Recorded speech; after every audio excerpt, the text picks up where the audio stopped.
काठमाडौँको त्यो साँझ याद छ अझ पनि। मान्छेहरूको भिड थियो, तर भाग्यले दुई अपरिचितलाई एउटै बाटोमा ल्याएर उभ्यायो।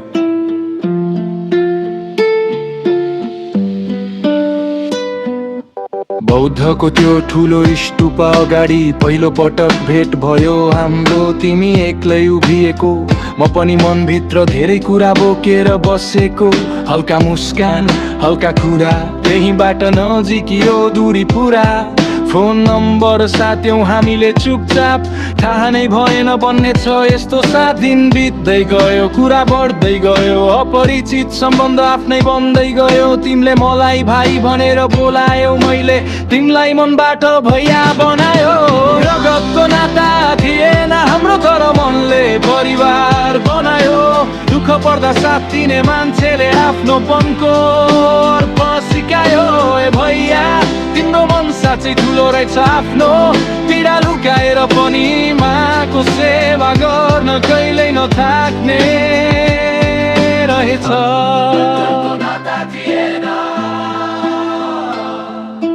मनले परिवार बनायो।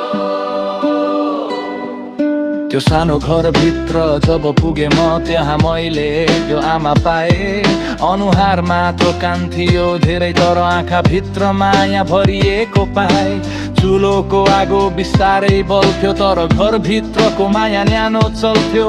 माको हात काम्थ्यो कहिले काहीँ, तर आशीर्वाद भने कहिले रोकिएन। भैया राति न सोचिरहन्छ माको भोलि कस्तो होला। आफ्नो खुसी छोडेर पनि माकी लागि बान्छ हरेक पल। कहिले काहीँ टाढा बसेर रोएको छु म, माको हालत सम्झेर तोलाएको छु म। फोन गरेर सोध्छु भैया आमा कस्ती छ, उता भैया भन्छ ठिकै छ, तर आवाज भारी छ। उसले आफ्नो सपना पनि थामेर राखेको, माको औषधि र पीडामा जीवन बाँडेको। यस्तो छोरा पाउनु भाग्यको कुरा हो, आजको दुनियाँमा यस्तो मन कहाँ हो। रगतले होइन, मनले जोडिएको नाता, दुई भाइको बिचमा साँचो विश्वासको बाटा। जीवनले जहाँ लगे पनि छुट्दैन यो साथ, किनकि परिवार बनेको छ दिलको हात।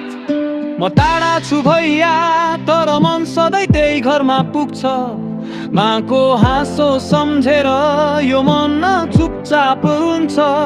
कहिले केही नहोस् तिमीहरूलाई, बस भगवानसँग यही प्रार्थना छ। किनकि मैले संसारमा धेरै मान्छे देखे, तर तिमीहरू जस्तो मन कमै छ। रगतको नाता थिएन हाम्रो, तर आत्माले परिवार बनायो।